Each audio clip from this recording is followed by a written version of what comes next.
దేవుని పని ఏం పంచర్లేం కాలే. బట్ దారి మట్టుకు ఎల్లే కొద్ది వస్తుంది అప్పుడు పక్కన కెమెరా పడిపోయింది. ఇప్పుడు కెమెరా పడిపోయినా మన క్లారిటీ బాగానే మెయింటైన్ చేస్తుంది. మన ధూళిపేట గాడు వచ్చి కెమెరా తీసుకుని నా దగ్గర ఇచ్చాడు. మళ్ళీ కెమెరా పెట్టుకుని మళ్ళీ స్టార్ట్ చేసినాము రోడ్లో. నేను అనుకున్న అట్లీస్ట్ ఒక రెండు బండ్లు ఉన్న కింద స్టెప్స్ దగ్గర ఈజీగా ఎక్కచ్చు అనుకున్నా. కానీ ఆడ మెట్ల దగ్గరికి పోగానే ఏం జరిగిందనేది మీరు ఆ మెట్ల దగ్గర ఉండే వీడియోలో ఇంకో వేరే దగ్గర ఉన్నాయి, అవి నేను పోస్ట్ చేస్తాను మళ్ళీ విత్ చంద్రముఖి బీజిఎం. నిజం అంటే అదే బీజిఎం వినిపించింది నాకు. స్కేరీగా ఉంది. ఈ రోడ్ అయితే పొయ్య కొద్ది వస్తూనే ఉంది. ఇక్కడ కలువకాయలు కానీ ఏం కాయలు కూడా కనిపించలే. తిందామంటే తినే కాదు, ఆడ బండి దిగేకి లేదు. ఆడ ఫస్ట్ గట్స్ లేవు దిగేకి. ఎందుకంటే ఏం కాదు ఏం లేవు. బట్ అప్పుడే మాట్లాడుతూ ఉండగా బండ్లోన ఈడు మా వాడు ఏం చెప్పినట్టే ఎన్నుకుండేవాడు. అన్నా వంశేనా మొన్న ఎవరిదో గొర్రె చిరుతపూలు తినిందన్న, పట్టుకంటే వీళ్ళు డమాకులు ఇడితే ఆ చిరుతపూలు పారిపోయిందంట అని చెప్పా. ఒరే మన దగ్గర డమాకులు కూడా లేవు అసలు చిరుతపూలు వస్తాయి ఇడిచేకి అనుకుంటు నేను.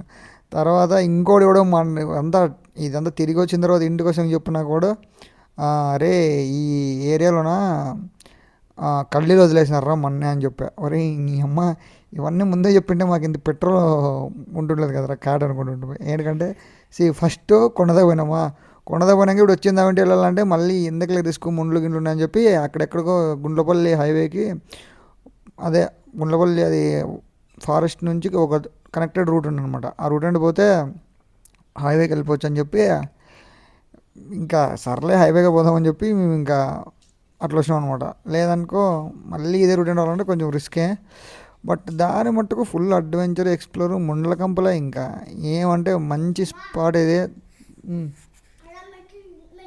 ఏ వీడియో నువ్వు రోజు డిస్టర్బ్ చేయదు, మా వాడు పిల్లడు పక్కన డిస్టర్బ్ చేస్తున్నాడు. బట్ లాస్ట్కి అయితే ఇంకా తిరిగి వచ్చేసినాము. ముందర కూడా బోరింగ్ కూడా ఉంది అప్పట్లో నీళ్ళు జనాల కోసమని. ఆ బోరింగ్ పనిచేస్తుందా లేదా అని మేము ట్రై అయితే చేయలేదు, కానీ ఆ బోరింగ్ దాటి కొంచెం ముందుకు వెళ్ళాము. ఇక్కడైతే మొత్తం ఐస్ క్రీమ్ ప్యాకెట్లు అన్నీ పడేసారు అనమాట. నాకు తెలిసి ఇయర్లీ వన్స్ ఏమన్నా జాతర మాత్రం ఏమైనా జరుగుతుందేమో అని కొండలో నా డౌట్. బట్ ఒకవేళ జరిగితే ఎవరైనా తెలిసిన వాళ్ళు ఉంటే ఈ కొండను విజిట్ చేసిన వాళ్ళు దయచేసి చెప్పండి. ఒకసారి అయితే ఖచ్చితంగా మళ్ళీ ఇంకోసారి విజిట్ చేసుకోవాలి. ఎందుకంటే ఈసారి మేము కొండ దగ్గరికల్లా పోయి వెనక్కి వచ్చేసాం అనమాట. దట్స్ ఇట్ ఈ ప్రజెంట్ అయితే. నెక్స్ట్ చూడగలుగుతాం. Bye, thank you.